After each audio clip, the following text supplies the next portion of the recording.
So I just found out that Derek was able to put this right here in the middle, and I don't know why I never thought of that. So now I'm more evenly distributed.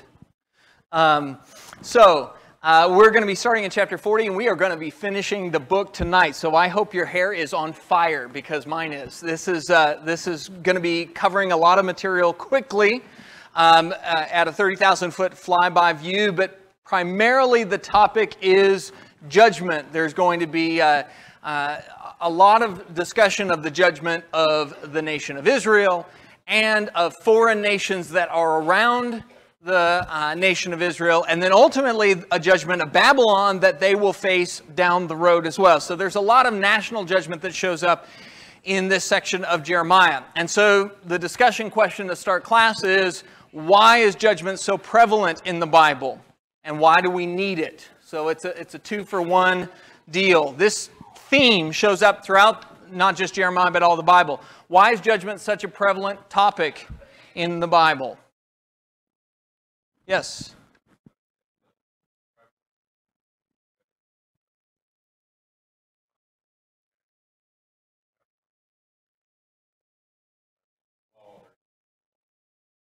Oh, okay. So if we don't talk about judgment, we can't really talk about law, because a law without any sort of consequences is really just a preference. Okay. Any other thoughts? Yes.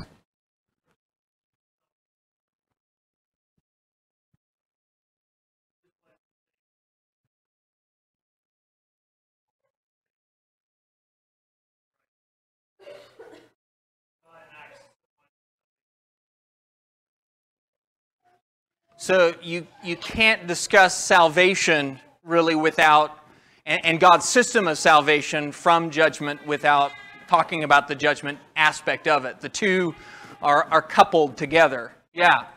Any other thoughts? Yes. So in a universe ruled by cause and effect, the most critical, most important cause and effect is that of sin, being righteous. So there's consequences. The way there is cause and effect throughout the universe, it shouldn't surprise us that we need to understand. So yeah, at its core, the ultimate cause and effect issue that human beings need to deal with is sin. And so if we don't understand the natural cause and effect of that, then and that there is a judgment coming, we're not prepared for that. And as you said, the world is full of cause and effect. You know, you aren't careful. My dad was a woodshop teacher, and you have kids who aren't careful in woodshop, and I can tell you stories later if you ask. Some people had dinner tonight. So there's cause and effect with all things in life. Any other thoughts?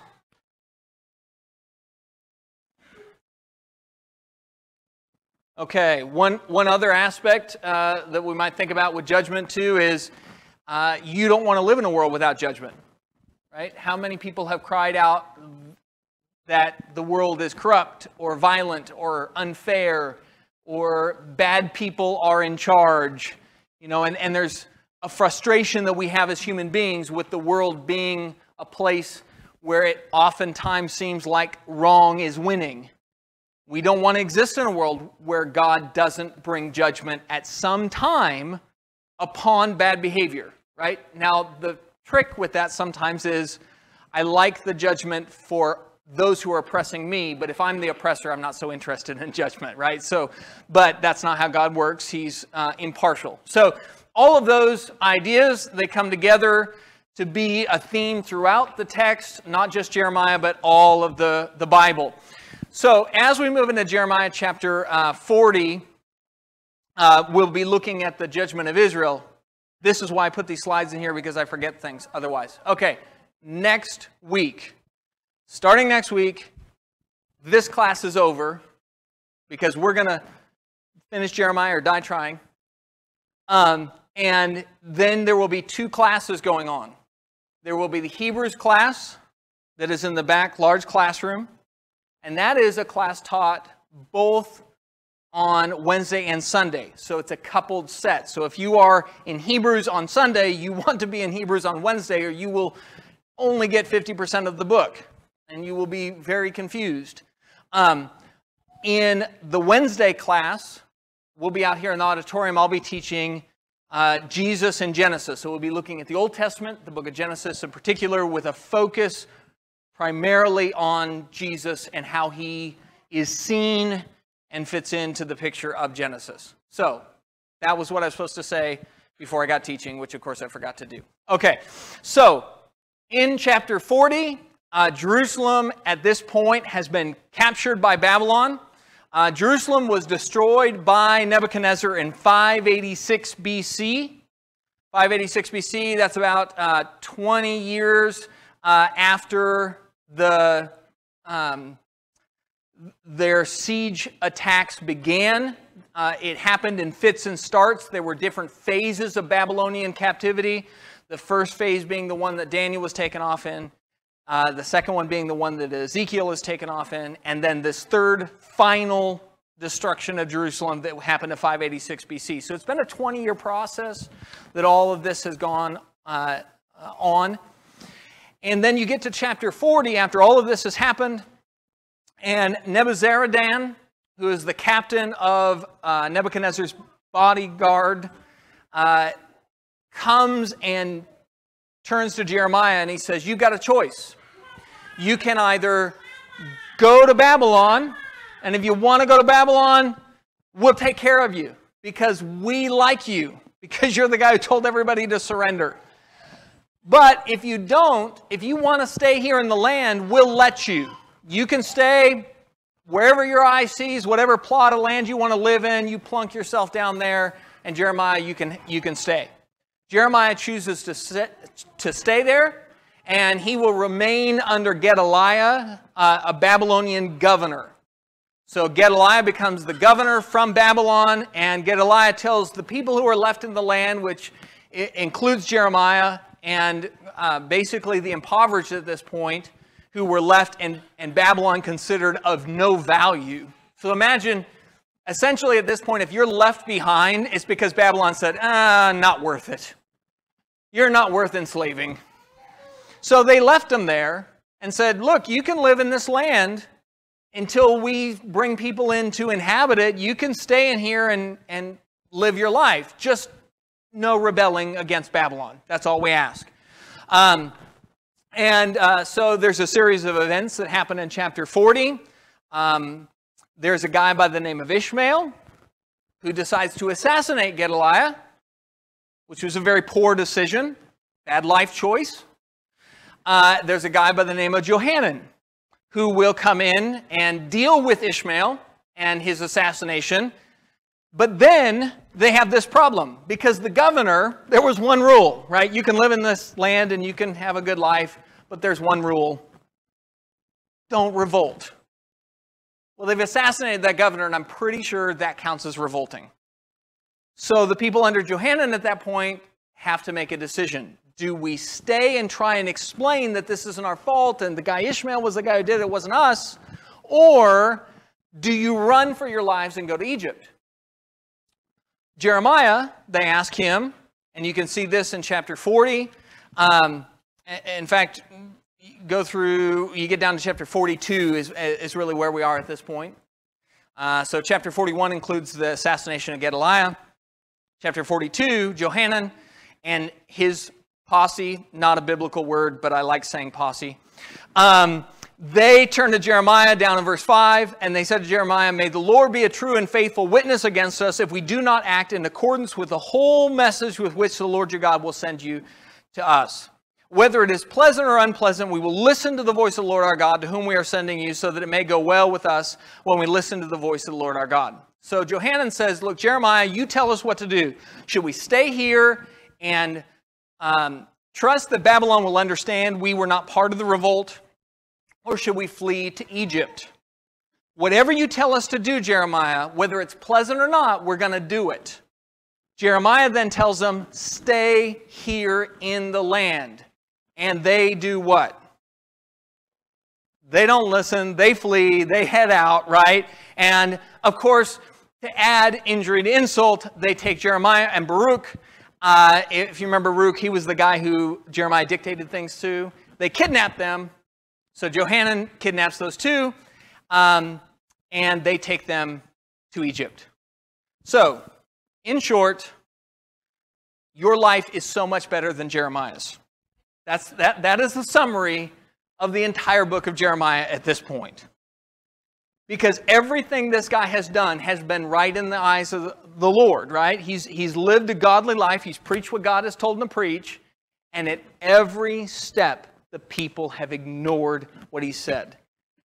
This final bit here in chapter 42 and 43, where he warns them not to go to Egypt, it's the icing on the cake, right? It's the cherry on top of the sundae of rebellion against God. These people didn't listen to him ever, and now, even after Babylon has come in, they don't listen. Which tells us a few things about stubborn hearts. What are some lessons that Jeremiah should teach us about stubborn hearts?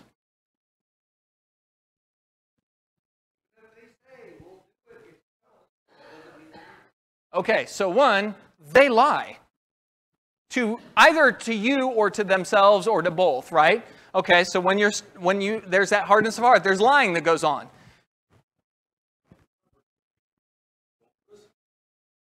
Yeah, so it doesn't matter how good the message is, right? There is a certain point where you go, look, I planted the seed, but the soil just wouldn't take it. And we need to be okay with that. That's one of the major messages of Jeremiah, is Jeremiah is the hero, but everybody he's around considers him the villain. And he has to be at peace with that situation. He has to find internal contentment in that. And I'm not saying that's easy. I'm not even saying I'm good at doing that. I'm just saying that's what the text teaches. Right? The text shows us Jeremiah was right, but nobody listened. And sometimes you just got to let history tell the story. Right? I mean, you will be vindicated eventually. Even if everybody doesn't listen, you will be vindicated eventually on the judgment day. Right? Okay. Any other comments or questions or thoughts before we move into chapter 43? Okay, so in chapter 43, we now move into the Egyptian judgment. So now the people have left. They've gone to Egypt. They've fled there. And they are in one of the major cities in Egypt. And in that city, in verse 8 of chapter 43, God will tell Jeremiah, take some large stones in your hands, hide them in the mortar in the brick terrace, which is at the entrance of Pharaoh's palace in Tapanes. And I'm probably butchering that name because no matter how many times I look it up, I can't say it right. In the sight of some of the Jews. And say to them, thus says the Lord of hosts, the God of Israel, behold, I'm going to send and get Nebuchadnezzar, the king of Babylon, my servant, and I'm going to set his throne right over these stones that I have hidden, and he will spread his canopy over them. So the Egyptian judgment is that God is going to send Nebuchadnezzar to Egypt too. So they fled to get away from Nebuchadnezzar, the Israelites did, but Nebuchadnezzar is coming there too. That's the ultimate message. Now, the interesting thing about that is when you start looking over to chapter 44, we're given some of the reasons for that. And in chapter 44, he says in verse 2, and this is God's speaking to the Egyptians, you yourselves have seen all the calamity that I brought on Jerusalem and all the cities of Judah. And behold, this day they are in ruins, and no one lives in them. Because of their wickedness which they committed, so as to provoke me to anger by continuing to burn sacrifices and to serve other gods whom they had not known. Neither they, you, nor your fathers. Yet I sent you all my servants, the prophets, again and again, saying, oh, do not do this abominable thing which I hate. But they did not listen or incline their ears to turn from their wickedness, so as not to burn sacrifices to other gods. Therefore my wrath and my anger were poured out and burned in the cities of Judah and in the streets of Jerusalem, so that they have become a ruin and a desolation as it is this day. Now thus says the Lord God of hosts, the God of Israel, why are you doing great harms to yourselves, so as to cut off from you man and woman, child and infant from among Judah, leaving yourselves without remnant, provoking me to anger with the works of your hands, burning sacrifices to other gods in the land of Egypt? where you are entering to reside, so that you might be cut off and become a curse and a reproach among all the nations of the earth. Have you forgotten the wickedness of your fathers, the wickedness of the kings of Judah, the wickedness of their wives, and so on and so forth? The message here is God is bringing the judgment to Egypt, not just because of Egypt's idolatry, but because God is not going to accept Israel fleeing to go and be idolatrous somewhere else. So you imagine for a second a kid does something wrong, and they know they did that thing wrong, so they run over to the neighbor's house. Is the parent going to say, oh, well, now you're at the neighbor's, I guess you're free? No, right? Judgment's coming to the neighbor's house. That's what's happening here. God is saying, look, you went to Egypt, and Egypt's not going to save you. Now, there's some parallels here that I think we can see throughout the Bible. Egypt is almost never a good place. As Matt pointed out, when Israel is saved the first time, they're saved from Egypt, right? God judges Egypt, gets them out of there. To go back to Egypt is like saying, let's go back to the garlic and the onions, and let's go back to there where it's safe and it's good. And it's fleeing God. And he says it doesn't work. That's not the way that I will accept you. So in verse 7, he makes the point, why are you doing great harm to yourselves? It's an interesting thing, this phrase, and I bring this up because there's some interesting statements in these judgment passages, and one of them is this: why are you doing great harm to yourselves? Who is going to harm the Israelites in Egypt? Who's bringing the harm? God's bringing the harm, right? But he says you're doing harm to yourself. So somebody reconcile that for me.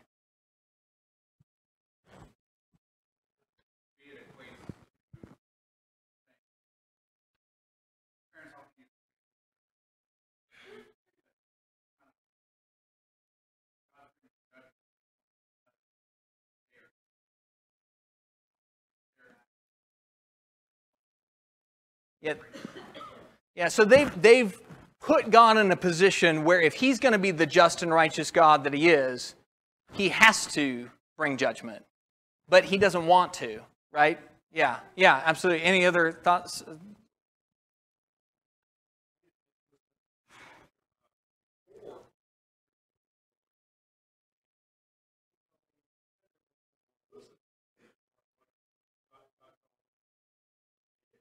Mm-hmm.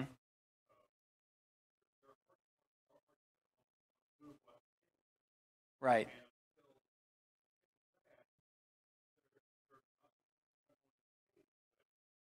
Every step of the way, God has said, don't do that, it'll hurt you. Right? If you do this, it will harm you. And to go back to the parent analogy, it's the parent who says, don't touch the hot stove, don't touch the fire, right? Don't do it, it'll hurt. And yet, like a moth to the flame, right? Little kid goes over and touches it. And the consequences are related to their action because of the immovable character of God. We don't want God to be the kind of God that changes his mind about what is right and wrong on a whim. Now, you don't want God to be like that, because now all of a sudden he's an unsteady father, where sometimes there's judgment and sometimes it's okay. And that's, for those who have grown up in households where there was inconsistency in the parenting, you know exactly what I'm talking about. It's not a stable environment. What God offers is, this is who I am, and I'm not changing, and I'm consistent, so here's the boundaries. And if you live within those boundaries, you'll be fine. But the fences are on. Right? And so he emphasizes, why are you harming yourselves? So when we look here at Jeremiah chapter 44, one of the things that God is saying is, the Israelites who profess to follow God but are actually idolaters, they're fleeing to Egypt, And they're fleeing to Egypt in opposition to God's word, right? Because remember what Jeremiah said, don't go. So their life does not match what they're professing to be. In the same way that you see people today who say they're Christians and then their behavior doesn't match, right? God says, I will silence those kind of idolaters because they're calling on my name but not living in agreement with my word. So if I have to go to Egypt to do it, I will. But then you move all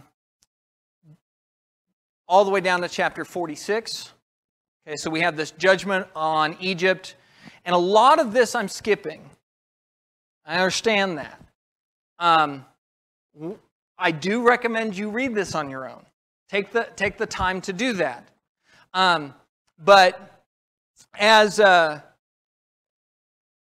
he's covering this, there's a variety of, a lot of what he's going to talk about is you think you're strong and you have all this might and you have all these chariots, but it won't matter.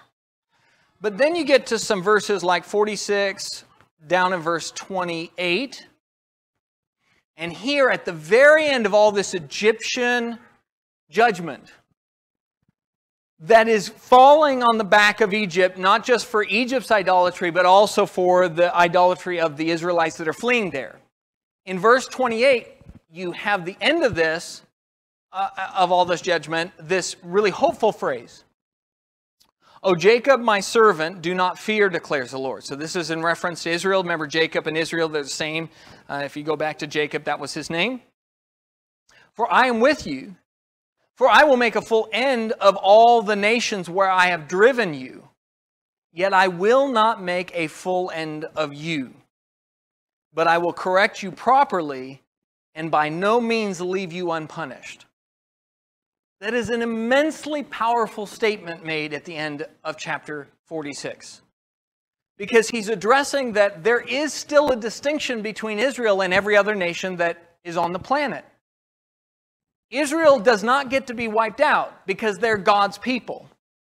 So he will always leave them a remnant. As long as they are his people, they will always have a remnant. But the trade-off too is, since they are his people, they also face a sterner judgment than others because he's going to correct them properly. Anybody want to try and make some New Testament correlations to that principle?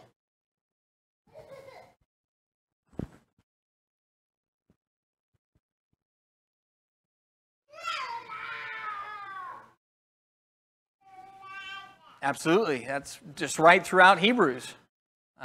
One of your Hebrews teachers, by the way. Yeah, God doesn't treat believers the same as he does unbelievers in terms of that harshness of judgment. You know better. Yeah.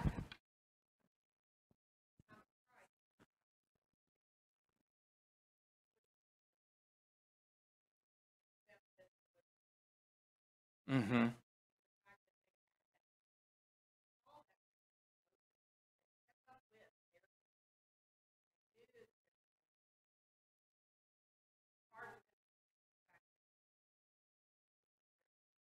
Mm-hmm. Yeah, isn't it interesting how no matter how glorious a promise God makes to us, we can always find a way to twist it, right? And I think you're right. They twisted this eventually in their mind to go, see, we're always the people. It's, we're better than all the other nations, which of course is not the point. It's not the point that they're better than the other nations. It's that God preserved them and took care of them. And now he opens the door to all mankind. And they're like, we can't process that idea. And it's interesting because that wasn't just the Pharisees and the hard-hearted bad guy hypocrites that were that way. Peter was shocked by that. I mean, when Peter meets Cornelius, he's just in awe over the whole thing. So yeah, absolutely. I think that those two were very much tied together. Any other thoughts? Okay, so this remnant will be preserved. And I might mention, the remnant's preservation exists for one reason. And that answer is Jesus. He's why. It's really not about, it's not that they're the better people than anybody else. By the time you get to here, some of the prophets will flat out say, your sins are worse than the sins of the people who you kicked out of the land in the first place.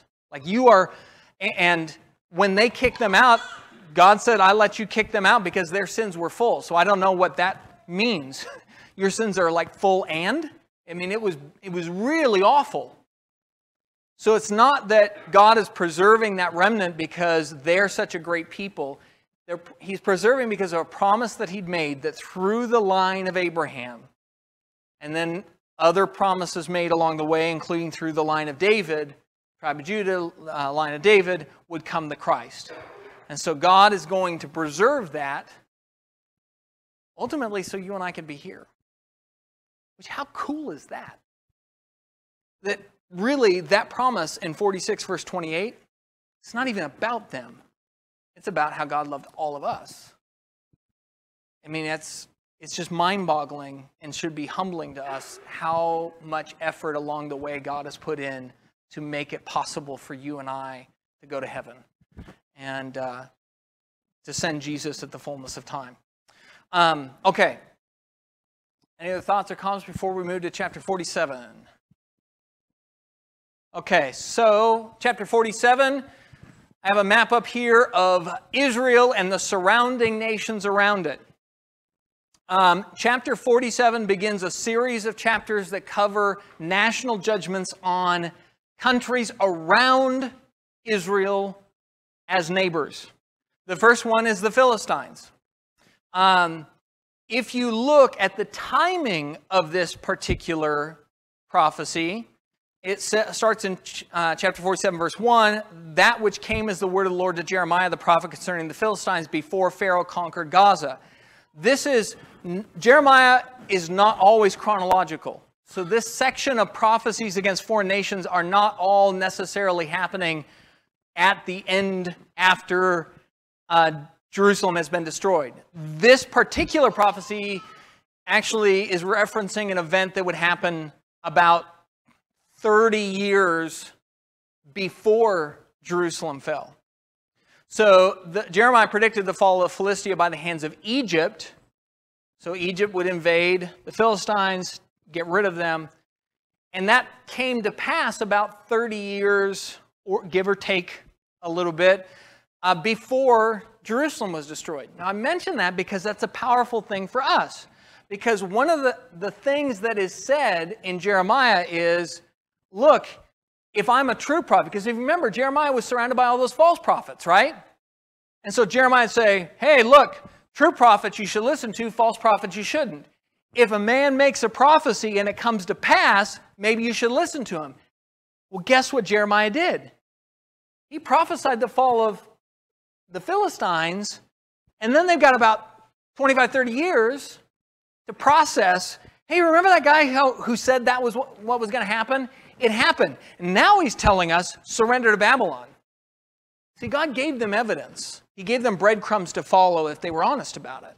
So there's some really great opportunities that he had provided them. It's not like just Jeremiah showed up on the scene and said, surrender, and they said, well, why should we listen to you? There were many good reasons that they should have. Then in chapter 48, I might mention too, the Philistines. They're kind of note as major long-term enemies of Israel. Think Goliath. So the Israelites would have been happy to hear that prophecy. Chapter 48, we look at Moab. And Moab in particular would be known for and judged because of their pride in their own accomplishments. So Moab, he's going to break them down. And he says that the reason for that is because of their character and their beliefs that they are so splendid. You see words like splendid or splendor. God will talk about bringing them shame so that they will be aware of that. And also just the fact that they had been a nation that believed themselves to be stronger than other nations and undestroyable. They're not the only one with that view. But Moab in particular would be destroyed because of their arrogance. One verse in particular that will hit on that idea is chapter 48, verse 42. Moab will be destroyed from being a people because he has become arrogant toward the Lord. Terror, pit, and snare are coming upon you. So their arrogance, their beliefs that they are strong enough on their own, would get them in trouble. Of course, there's a principle, I think, at play there, right? That when either a nation or an individual gets to the point where they believe that they have accomplished so much, they've done so much, and they are so great that they don't need God, watch out, right? And we see that time and time and time again. Any thoughts on Moab before we move on? Okay, chapter 49 covers Ammon, Edom, Syria, and some other ones. So you notice we have a potluck of judgment. And in chapter 49, the first 6 verses focuses on Ammon. And Ammon in particular is called out for their invasion of Gad. If you remember, Israel is made up out of tribes. One of those tribes is Gad. And Ammon at some point had decided that they would invade and take over that territory. And God is judging them for that, for the way that they had treated Israel. Now, what's interesting about all of this is here you have God, and he looks down at Israel. How does he feel about Israel at this point in time in history? We've done the whole book of Jeremiah. I hope you know. How does he feel about them? Not great. Thank you. Thank you for throwing me a bone. Yeah, he doesn't feel great about it, right? And yet, when Ammon says, I'm going to go and invade them, he's not happy with that either. I equate that to, it's like, look, you're still my people. You're still my child, right? You could be upset with your child, and I think that analogy works because God constantly refers to himself as a father. You can be upset with your child. They can be in trouble. But you are not going to let other people pick on your kid, right? That's my job. And that's really what he's dealing with here, is that they have decided to take advantage of the weakness of the nation. And God says, no, no, no. That's not okay. You don't get to behave that way. They're still my covenant people. When you look down at Edom and the judgment regarding Edom, in particular, what is called out with them is that arrogance, once again, very similar to what we saw with Moab, but their sense of invulnerability, that they had cities and houses built into the side of cliff faces, and archaeology has proven this to be true, that they had built for themselves cities up in the mountains and up in the hillsides that seemed impenetrable. And so their thought is, hey, everybody else gets slain. Nebuchadnezzar comes through and Babylon comes through and they wipe everybody else out. But we get to be Switzerland and we'll hang out here and be fine. But that was not God's view. And God condemned them for their sense that they were like eagles in their nest, too high to be captured. And so ultimately they would be judged as well. As I mentioned, there's several other judgments there. Most notably of the plethora that are left is Damascus, which is in Syria, and you can see that right at the very top of the map. Okay, with all of that then moves us to the final section of judgment, which is chapter 50 and 51, which is designated for Babylon. And what's interesting about this is, as we've been going through, Babylon is the aggressor, right? Throughout all of Jeremiah, Jeremiah is warning them, Babylon is coming for you, and God is with Babylon, and he's not with you. You're going to lose every battle. Babylon's going to win every battle. All of this is going to play out a certain way. And if you connect that to books like, say, Habakkuk, so Habakkuk talks about Babylon, and Habakkuk's major problem with God using Babylon was that Babylon was idolatrous, and their strength was their God, and they were savage. Just savage and violent. And Habakkuk's question to God was essentially, wait a second, Israel is bad, but why would you let these guys come in and do that to them? I mean, they're worse. And God's answer is ultimately that they will be punished for their savagery. God will use them, but then punish them. So, think of it like a junkyard dog. If you had a junkyard and you needed a dog to preserve the junkyard, to protect it, you do not get yourself a little Boston Terrier. You go to the pound and you get the one with rabies. That's the one you get. Right? You get the junkyard dog that's mean and nasty and frothing at the mouth, and you chain him up outside. But if you ever sell the junkyard, you don't keep the dog, do you? You use him for his purpose, but then when you are done with that purpose, you are done with it. That is Babylon. Babylon is the junkyard dog. They are godless, they are savage, they are violent.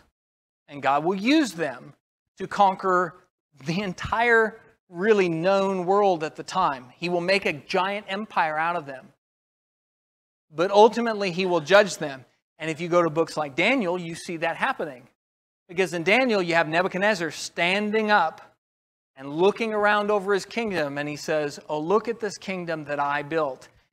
And God whacks him right then and there.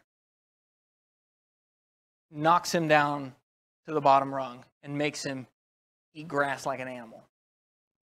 So this section of judgment is a good reminder to us that there are sometimes things going on in the world that don't make a whole lot of sense to us. Right? Like if you just watch the news, you are a very unhappy person. And I don't say that because I want you to be unhappy. I'm just saying if that's your only thing going on in your life and is to watch the news at the global level, it's doom and destruction and the bad guys are winning a lot of the time, right? It bleeds, it leads, all that kind of stuff. How could a righteous God allow that to happen? Comes into our mind inevitably when you look at that stuff. It came into the mind of the prophets back in this time period too. Men like Jeremiah and Habakkuk and Ezekiel saw the savagery of Babylon and wondered the same sort of things that we wonder as we look at the world and all that's going on at any given moment. It's like, how would God allow that to happen? And the answer is, He's working a plan. It just happens to be more complicated than what you can handle. And that shouldn't be too surprising to us. Babylon, just a couple of small things of note. As you look at Babylon, he refers to them as a destroying mountain in chapter 51, verse 25. He says, behold, I'm against you, O destroying mountain. I mention that because this is a good general tool for understanding prophets and prophecy, is that term mountain is often used to refer to a kingdom or an empire. Compare that, they are a destroying mountain, but then compare that to Hebrews chapter 12, verse 22 that talks about the church, and it refers to the church as Mount Zion, the heavenly mountain. So this is a language that is quite common. Another common language that I don't have in your worksheet is the idea of being shaken. God says, I'm going to shake the mountain. And that means I'm going to mix things up, and you're not going to be in control anymore. And then, when you turn to the New Testament, what are we given? A kingdom that will not be shaken. So you can see the difference between the two, right? The church never goes away. Then in verse 56 of chapter 50, one other thing, and we've looked at this quite a bit. No, that should be 51, 56. Yes, 51, 56. The destroyer is coming against her, against Babylon. Her mighty men will be captured. Their bows are shattered, for the Lord is a God of recompense. He will fully repay. So the answer is, why is the judgment coming? Because the bills come due. God will allow unrighteousness to happen for a certain time at a national level. He will allow wickedness to exist for a certain era, but not forever. Okay, Any comments or questions?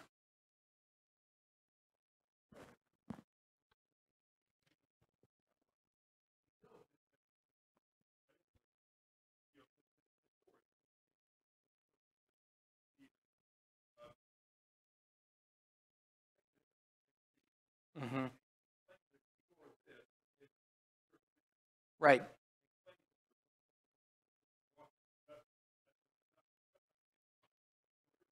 Yep.